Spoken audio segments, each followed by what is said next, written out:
Hello everyone, this is the Punisher Mythos, and welcome back to the Punisher's Top 10 Villains series.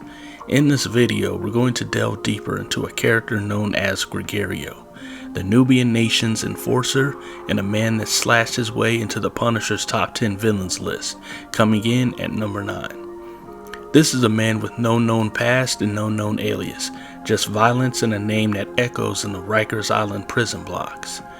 Inside Ryker's Island, he carved out a reputation as the muscle behind Don Carlo Ciavello, a respected mobster who ran prison politics with chess-like acuity.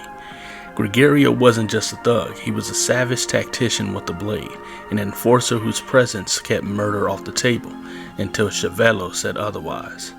In Punisher number 1, Volume 1, Frank Castle was locked up, again, and Jigsaw wants him dead. But Don Ciavello, he's planning a mass escape and doesn't want any heat. So what does he do? He sends Gregario to silently eliminate the Punisher right before the breakout. Gregario sneaks in with the homemade silencer, aiming to put Frank down quietly. But the Punisher isn't stupid. He knew that Gregario and Don Ciavello wanted him dead, so he wraps himself in a mattress to absorb the bullets, then pretends to be dead. Luckily, makeshift silencers weren't effective enough to pass through the mattress. So after that, he tracks Gregario to the tower and shoots him in the shoulder, leaving him to be captured by the guards. First attempt failed, but that wasn't the end. By the time the Punisher ends up in prison again, things have changed. Gregario turns on Ciavello, hospitalizes him, steals his influence, and then forms his own prison gang known as the Nubian Nation, which is a militant faction of African American inmates. Gregario is elated because he is granted a mulligan to end the Punisher. Gregario joins forces with Jigsaw again, and the two of them corner the Punisher into a savage assault. But the Aryan Brotherhood's leader, Hogg, steps in, not to save Castle but to claim him, saying Castle is under his protection. Frank makes it clear that he's not aligned with racists, so the protection is gone. Now it's open season again. Jigsaw, Gregario, and his faction corner Frank again, and they do get him pretty bad. So bad that he ends up in the infirmary. However, as usual, Frank's enemies do not leave untouched.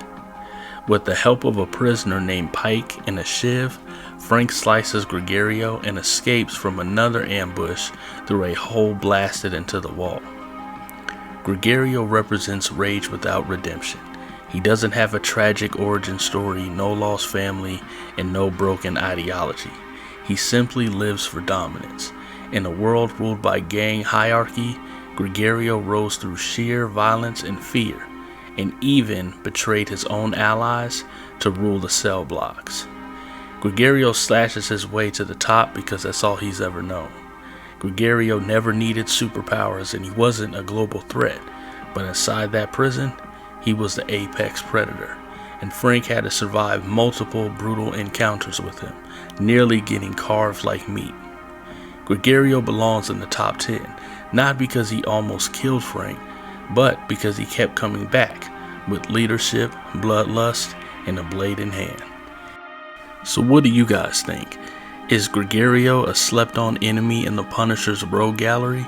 Because to my knowledge, he hasn't killed him ever. Let me know your thoughts in the comment section, and make sure to punch that like button. And if you haven't already, please subscribe. The Punisher Mythos is out.